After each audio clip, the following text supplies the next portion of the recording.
नमस्कार, सुबह के 9 बज चुके हैं। न्यूज का नहला देख रहे हैं आप। आपके साथ में हूं दिव्या तिवारी। खबरों की शुरुआत करेंगे अहम खबर के साथ। लंबे वक्त से शांत चल रहे all India Muslim personal law board ने समान नागरिक संहिता लागू करने की सुगबुगाहट पर आर पार की जंग का ऐलान कर दिया है। बोर्ड ने चेतावनी दी है कि अगर सरकार ने यूसीसी पर कदम आगे बढ़ाए तो दलित, आदिवासी, सिख और ईसाइयों को एकजुट करके इसका विरोध किया जाएगा। बोर्ड मेंबर्स ने कहा है कि समान नागरिक संहिता के जरिए देश में धार्मिक सांस्कृतिक पहचान खत्म करने की कोशिश की जा रही है, जिसे किसी भी हाल में कबूल नहीं किया जा सकता।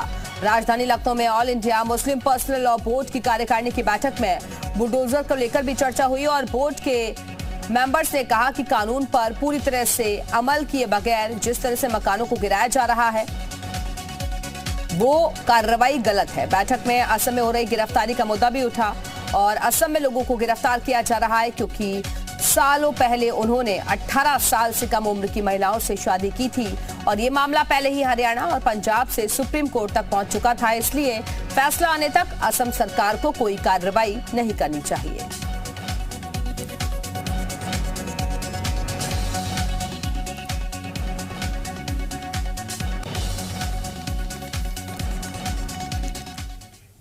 और अब आइए आपको ग्राफिक्स के जरिए कुछ महत्वपूर्ण जानकारियां देते हैं। All India Muslim personal law board किस तरीके से यहां पर बैठक हुई और उसमें कई अहम मुद्दे उठाए गए हैं।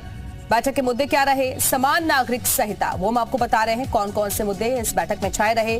ज्ञान वापी का जो मामला है वो भी सुर्खियों में बना रहा। मथुरा सर्वे पर भी चर्चा हुई। ये वो मुद्दे हैं जिसको लेकर सियासत देश भर में गर्म है और अलग अलग तरीके से इस मामलों को देखा जा रहा है।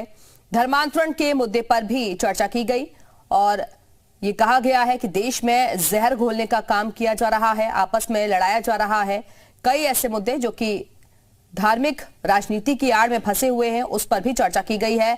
वक्फ संपत्तियों की भी हिस्सेदारी पर चर्चा हुई है। वर्शिप एक्ट को लेकर भी इस बैठक में चर्चा हुई। इसके अलावा मस्जिदों में महिलाओं की एंट्री को लेकर भी चर्चा हुई है। 3 तलाक और हिजाब का मुद्दा भी इस बैठक में छाया रहा।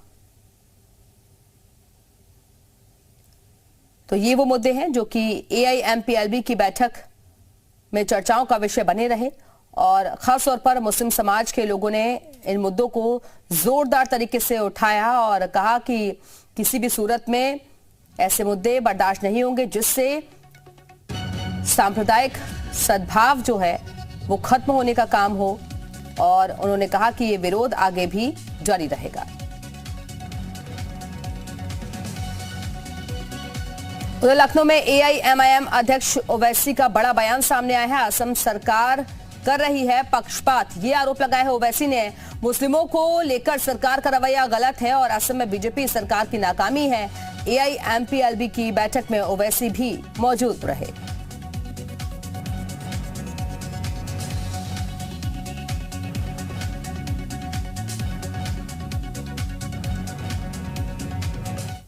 पिछले 6 साल से बीजेपी की सरकार है वहाँ पर और 6 साल में उन्होंने क्या किया इस बारे में, तो ये इनकी नाकामी है। दूसरा ये है कि आपने कितने स्कूल खोले वो बताइए। तीसरा ये है कि जब आप इन पर एक्शन ले रहे हैं तो जिन लड़कियों का विवाह हो गया, निकाह हो गया या शादी हो गई जिस किसी धर्म के मुताबिक, उन लड़कियों का क्या होगा।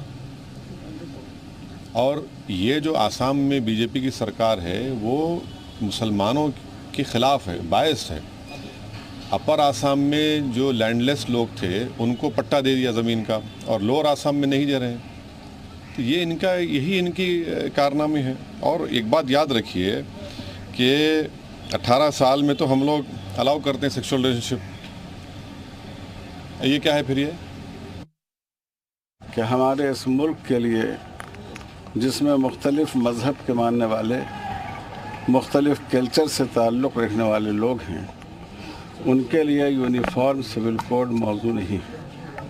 हर तबके को अपनी अपनी पहचान के साथ इस मुल्क में ज़िंदा रहने की इजाज़त देनी चाहिए, जैसा कि हमारे मुल्क का दस्तूर कहता है। इसी तरह इस वक्त आसाम में जो गवर्नमेंट की तरफ से गिरफ्तारियां हो रही हैं। अरसा पहले किसी की शादी हुई, उस वक्त वो उसकी उम्र कम थी, आज उसको गिरफ्तार किया जा रहा है। तो ये केस पहले से सुप्रीम कोर्ट में पहुंच चुका है, हरियाणा और पंजाब से।